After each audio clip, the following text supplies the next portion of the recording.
हमारे जी हाथरस स्कूल के बच्चे हैं। वहाँ एक स्कूल। हाँ वो हाँ, बैठो बैठो, बैठ जाओ। आओ, आ जाओ आ आगे आ जाओ। जाओ आ जाओ आ जाओ, सब बच्चे आ जाओ।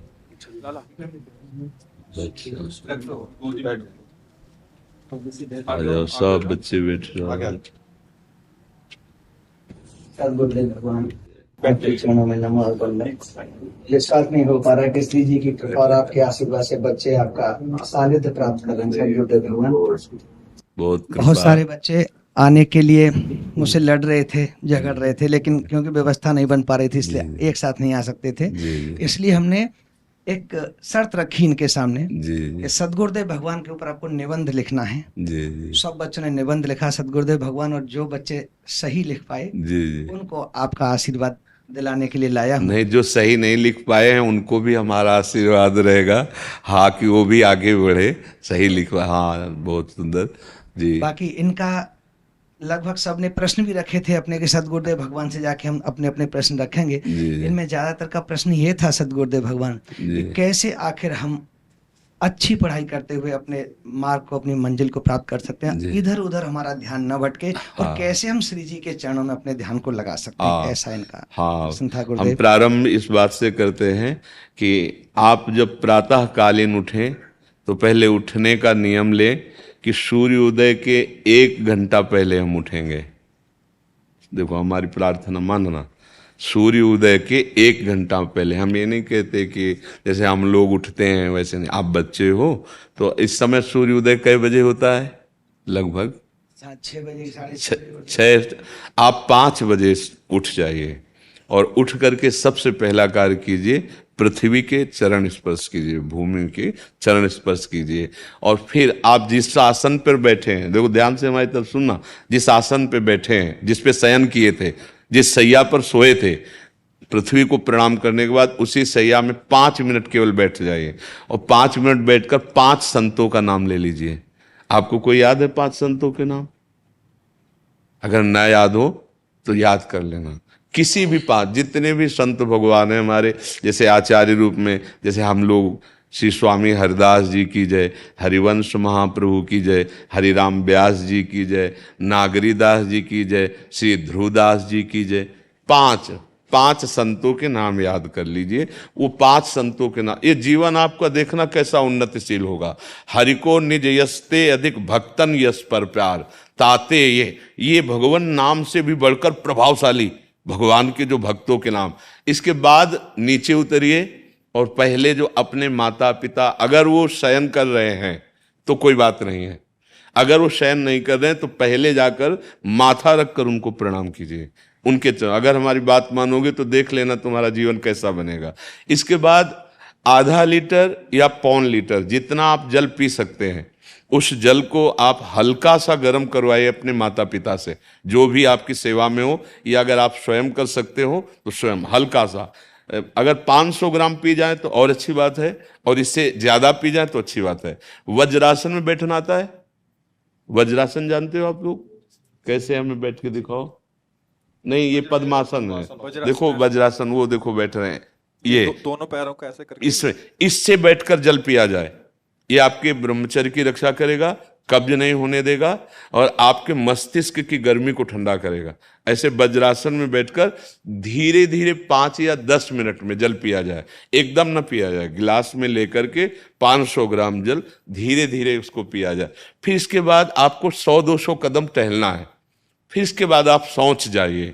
शौच, अगर आपका पेट साफ हो जाता है, अगर नहीं साफ होता है, कोई ऐसी परेशानी लगती है, तो 1 चम्मच ईसबगोल की भूसी और छोटी हर का आधा चम्मच अगर रात्रि में दूध से या पानी से ले ले तो वो बार बार शौच नहीं लगाएगा, पर आपकी आंतें साफ हो जाएंगी। शौच जाने के बाद स्नान करें और फिर तुरंत, अगर आपको व्यायाम आता है तो करे, नहीं तो सीधा सरल बात होती है, 20 बार बैठ जाए बैठक, और 10 बार लेटने वाली दंड। और इसके बाद जो अनुलोम विलोम, जो इससे खींचे इसे छोड़ दे, इससे खींचे इसे छोड़ दे, इसके बाद दोनों हाथ ऐसे करके 7 बार ऐसे करे, सीधा खींचे और सीधा छोड़ दे। इतना ही तुम्हारे लिए प्राणायाम की आवश्यकता है।